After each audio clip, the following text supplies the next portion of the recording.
యుద్ధంపై America అధ్యక్షుడు Trump మరొక కీలకమైన ప్రకటన చేశారు. ఇరాన్పై అత్యంత శక్తివంతమైన బాంబు దాడులు చేశామని వెల్లడించారు. కార్గ్ ద్వీపంలో లక్ష్యాన్ని తుడిచిపెట్టేశామని తెలిపారు. హర్ముజ్లో నౌకలను అడ్డుకుంటే ఉపేక్షించమని హెచ్చరించారు. ఇరాన్ దగ్గర ఎప్పటికీ అణ్వాయుధం ఉండదని స్పష్టం చేశారు. ప్రపంచాన్ని బెదిరించే సత్తా ఆ దేశానికి ఉండదన్నారు. ఇరాన్ సైన్యం తమ ఆయుధాలను విడిచిపెట్టాలని కోరారు. ఆ దేశంలోని మిగిలిన వాటిని కాపాడుకోవడం తెలివైన పని అని ట్రంప్ పేర్కొన్నారు.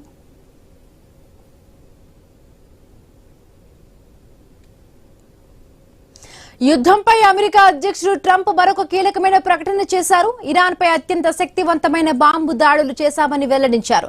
కార్గ్ ద్వీపంలో లక్ష్యాన్ని తుడిచిపెట్టేశామని తెలిపారు. హర్ముజ్లో నౌకలను అడ్డుకుంటే ఉపేక్షించమని హెచ్చరించారు. ఇరాన్ దగ్గర ఎప్పటికీ అణ్వాయుధం ఉండదని స్పష్టం చేశారు. ప్రపంచాన్ని బెదిరించే సత్తా ఆ దేశానికి ఉండదన్నారు. ఇరాన్ సైన్యం తమ ఆయుధాలను విడిచిపెట్టాలని కోరారు.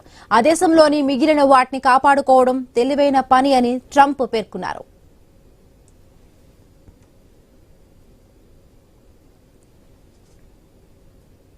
పశ్చిమాసియాలో యుద్ధం భీకరంగానే కొనసాగుతోంది. అమెరికా ఇజ్రాయెల్ దాడులు మరింత తీవ్రం చేశాయి. ఇరాన్ ప్రతీకార దాడులతో ఆ ప్రాంతమంతా దద్దరిల్లుతూనే ఉంది. ఇరాన్ సైనిక సామర్థ్యాలను దెబ్బకొట్టడమే లక్ష్యంగా అమెరికా ఇజ్రాయెల్ యుద్ధ విమానాలతో దాడులు కొనసాగించాయి.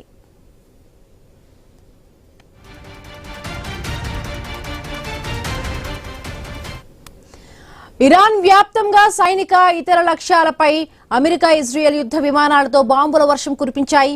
యుద్ధం మొదలైనప్పటి నుండి ఇరాన్లో 15,000 లక్ష్యాలపై తాము దాడి చేసినట్టుగా అమెరికా వెల్లడించింది. ఇరాన్ రాజధాని టెహ్రాన్ను భారీ పేలుడు కుదిపేసింది. ఇంటర్నేషనల్ కుడ్స్ డే సందర్భంగా పాలస్తీనియన్లకు మద్దతుగా ఇజ్రాయెల్కు వ్యతిరేకంగా నగరంలోని ఫిర్దౌజీ స్క్వేర్ ప్రాంతంలో ప్రభుత్వ ఆధ్వర్యంలో చేపట్టిన వార్షిక ర్యాలీకి వేల మంది హాజరయ్యారు.